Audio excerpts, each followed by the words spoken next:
నీలాంటి తండ్రి నాకు కొద్దు. నీ ప్రేమ నాకు చాలు. చూడు బంగారం, నీకు బాబోద్దేమో, నాకు మాంగారు కావాలి. మంచి చెడు చెప్పడానికి చెడ్డోడైనా ఇంటికి ఒక పెద్దోడు కావాలి. అవన్నీ అవసరమా? మన అనవసరం అనుకున్నా మీ బాబుకి నేను చంపడం అవసరం. వదలడు. అలా అని చెప్పి మనం మాంగారిని చంపుకునేది చెడ్డోళం కాదు. అయినా నువ్వు వద్దనుకుంటుంది మీ డాడ్ని కాదు, వాడిలో ఉన్న బ్యాడ్ని. అవునా? నేను ప్రేమించానన్న మాటే గానీ ఇప్పుడు దాకా నీకు గిఫ్ట్ కూడా ఇవ్వలేదు కదూ. ఇస్తా. మీ బాబు బ్రెయిన్ లో కట్ అయిపోయిన బ్లడ్ రిలేషన్ వైర్ ని అతికించి లైఫ్ టైం నీకోసమే బతికేలాగా మార్చి మీ డాడీని గిఫ్ట్ గా ఇస్తా. ఓకేనా? నన్ను నమ్ము. అబ్బా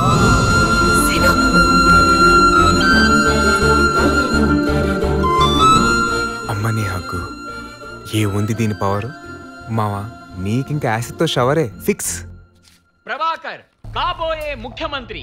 ధర్మం 4 పాదాల మీద నడుస్తుందని చెప్పడానికి ప్రతిరూపం. కానీ వాస్తవ కోణం మహాత్ముడి ముసుగేసుకున్న పాపాత్ముడు. జనం కోసమే తన జీవితం అంకితమని చెప్పుకునే ప్రభాకర్ కి పెళ్లి కాకుండానే పెళ్లిడికొచ్చిన కూతురు.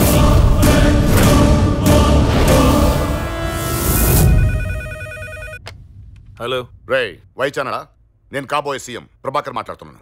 సార్, ఆ ప్రోగ్రామ్ ఆపేయ్. ఏ ప్రోగ్రామ్ సార్? లైవ్ వస్తుంది కదా, అది ఆపేయ్. మాంసాహార ప్రియులు ఎక్కువైన కారణంగా కోళ్లు మేకలతో పాటు పంది మాంసానికి కూడా గిరాకీ ఎక్కువైంది.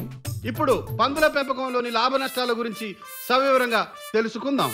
సార్, మీకు తెలుసు మా ఛానల్ ప్రజల శ్రేయస్ కోరుకునే ఛానల్ అని. ఇలాంటి విషయాలు ప్రజలకు తెలిస్తే మంచిదని. ఏంట్రా ప్రజలకు మంచిది? నా పర్సనల్ లైఫ్ ప్రజలకు అవసరమా? సార్, 1 సంవత్సర కాలంలోనే ప్రభాకర్ పార్వతికి బాగా దగ్గరయ్యాడు. సాధారణంగా వేసవి కాలంలో ఆడపందిని కలవడానికి మగపంది తెగ ఉపలాట పడుతుంది. రే, దాన్ని నేను కలవలేదురా.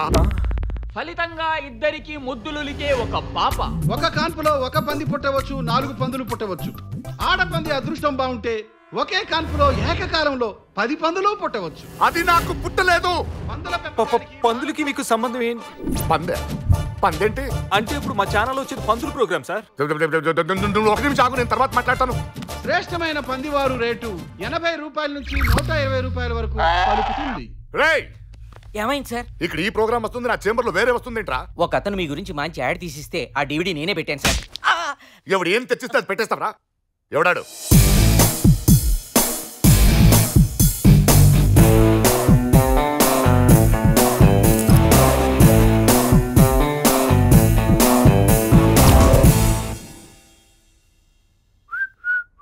సో తన లవర్ నువ్వేనమాట. ఎంత కావాలి చెప్పు. కొత్తగా ఏదైనా చెప్పు. రే, నీకేమైనా పిచ్చా? మొదట్లో నీ కూతురు అలాగే అనుకుంది, తర్వాత తెలిసినది నాకు కాన్ఫిడెన్స్ అని. ముందు నీకే తెలుసులే.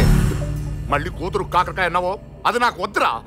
తను మాత్రం నేను చూసిన వెంటనే ఐ లవ్ యూ నానా అని సంకెక్కుతుంది అనుకుంటున్నావా? తను కూడా నేను వద్దనుకుంటుంది. అయితే మధ్యలో నీకెందుకు గులా? మీరిద్దరు డిసైడ్ అయిపోతే సరిపోద్దా? రేపు పొద్దున బండి చిన్నికి ఎవరు సమాధానం చెప్తారు? బన్నీ చిన్ని వాళ్ళెవరు? మాకు పుట్టబోయే పిల్లలు. అంటే నువ్వు ఆడించాల్సిన మనవడు మనవరాలు బన్నీ చిన్ని. ఏంటే ఇప్పుడు మేము బయటికి వెళ్తే వాళ్ళని స్కూల్కి తీసుకుని వెళ్ళాలా? మేము బిజీగా ఉంటే వాళ్ళని బాత్రూమ్ తీసుకుని వెళ్ళాలా? ఇవన్నీ ఎవరు చేస్తారు? Grand parents. ఎలాగో మమ్మల్ని లేకుండా చేసావు, తాతయ్యవి నువ్వు కూడా లేకపోతే వాళ్ళు ఈ ఫెసిలిటీస్ అని మిస్ అయిపోరు.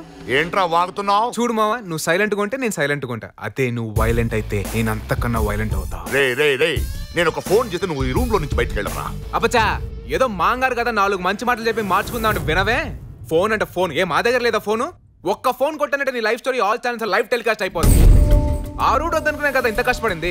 ఏంట్రా నీ ధైర్యం? అది నా కూతురిని మీ దగ్గర సాక్ష్యాలు ఉన్నాయనే కదా?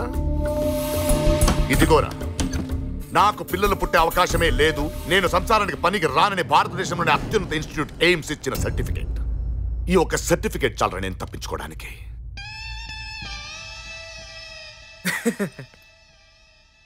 మావా, నీ దగ్గరికి వచ్చే ముందే నేను ఎలా పొచ్చో పెట్టాలని బుర్రగోకుంటా వచ్చా. నువ్వే నాకు మంచి రూట్ మాపించావు. Thank you. రే పిచ్చోడా, ఇది నాకు ఫేవర్ రా. నీకు ఫేవర్ ఉన్న సర్టిఫికేట్ తోనే నీకు ఫీవర్ తెప్పిస్తా. నీ నోట్తోనే నీకు ఒక కూతురుందని చెప్పిస్తా. వస్తాను.